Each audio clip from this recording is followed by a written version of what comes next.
تھا کہ نبی صلی اللہ علیہ وسلم مدینہ منورہ تشریف لے آئے، اور مدینہ منورہ میں وہ صحابہ کرام کا جو تربیت تھا وہ کس طرح سے کرتا تھا۔ اس کے بعد رسول اللہ صلی اللہ علیہ وسلم جو تھا وہ اپنا دعوت جو تھا وہ کنٹینیو رکھتا تھا۔ تو مدینہ منورہ میں جو لوگ رہتے تھے وہ 3 طرح کے لوگ تھے۔ ایک جو تھے وہ صحابہ کرام تھے، دوسرے جو تھے وہ منافقین تھے، اور تیسرا جو تھے وہ یہود تھے۔ یہود بنو قینقاع، بنو نذیر یہ قبائل رہتے تھے اور یہ خیبر کے قریب رہتے تھے، اور منافقین جو تھے وہ مکہ مکرمہ میں نہیں تھے۔ جب رسول اللہ صلی اللہ علیہ وسلم نے ہجرت کی تو مدینہ منورہ میں منافقین کا ظہور ہوا۔ وہ کچھ اس طرح سے ہوا کہ رسول اللہ صلی اللہ علیہ وسلم نے ہجرت نہیں کی تھی، اس سے پہلے جو مدینے والے تھے وہ اس طرح سے سیٹ اپ کرتے تھے کہ عبداللہ بن ابی بن سلول کو وہ اپنا لیڈر جو تھے وہ مقرر کرتے تھے، اور اس کے لیے وہ ایک تاج کی جو سیٹ اپ تھا وہ مقرر کی تھی کہ ہم اس کو ایک دن جو ہے یہ تاج اس کے سر پر رکھیں گے اور یہ ہمارا لیڈر ہوگا۔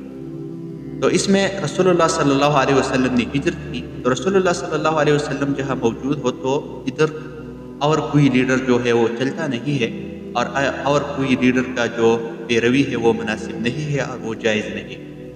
تو سارے جو لوگ تھے وہ رسول اللہ صلی اللہ علیہ وسلم کی اطاعت ان لوگوں نے شروع کی، اور عبداللہ بن ابی بن سلول کا جو پلان تھا، جو سیٹ اپ تھا، جو لیڈرشپ تھا وہ چلا گیا۔ تو عبداللہ بن ابی بن سلول جو تھا اس کے جو کفر تھا وہ کفر بھی ظاہر نہیں کر سکتا تھا، کیونکہ ادھر اس کا جو قبیلے تھے، جو لوگ تھے، وہ سارے لوگوں نے رسول اللہ صلی اللہ علیہ وسلم کی اطاعت شروع کی اور لوگوں نے اسلام کو ایکسیپٹ کیا۔ تو اس نے لوگوں کی وجہ سے اسلام کو ایکسیپٹ کیا، اور اس کے دل میں جو تھا یہ غم تھا کہ ہم سے جو لیڈرشپ ہے وہ چلا گیا۔ تو اس نے ایک جو تھا ایک نظریہ وہ رکھا کہ ظاہر میں جو تھا وہ ایمان رکھتا تھا، اور پیچھے پیچھے رسول اللہ صلی اللہ علیہ وسلم کے پیچھے وہ باتیں کرتا تھا، اور رسول اللہ صلی اللہ علیہ وسلم کی نافرمانی کرتا تھا، اور دل میں ان لوگوں کا ایمان نہیں تھا۔ تو بہت سے لوگ اس کے ساتھی بن گئے اور منافقین کا ظہور ہوا۔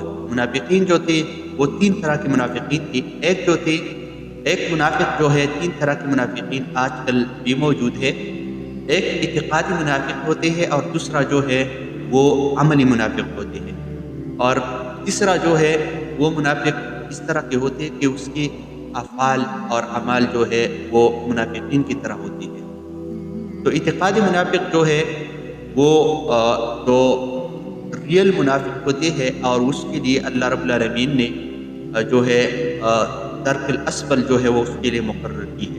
اور دوسرا جو عملی منافق ہے اس کی عقیدہ جو ہے وہ منافق جیسے نہیں ہے، لیکن اعمال اس کی منافق جیسے ہے، تو اس کے لیے بھی جہنم کی جو ہے اس کے درک الاسفل اس کے لیے تیار ہے، اور یہ بھی منافقین میں شمار ہوتی ہے۔ تو منافقین کا ظہور ہوا تھا، اور منافقین جو تھے رسول اللہ صلی اللہ علیہ وسلم کے پیچھے باتیں کرتے تھے، اور مسلمانوں کا جتنی بھی مسلمانوں کے پیچھے وہ کوئی کام کر سکتے تھے تو وہ کرتے تھے، اور مسلمانوں کو کمزور کرنے کی کوشش کرتے تھے۔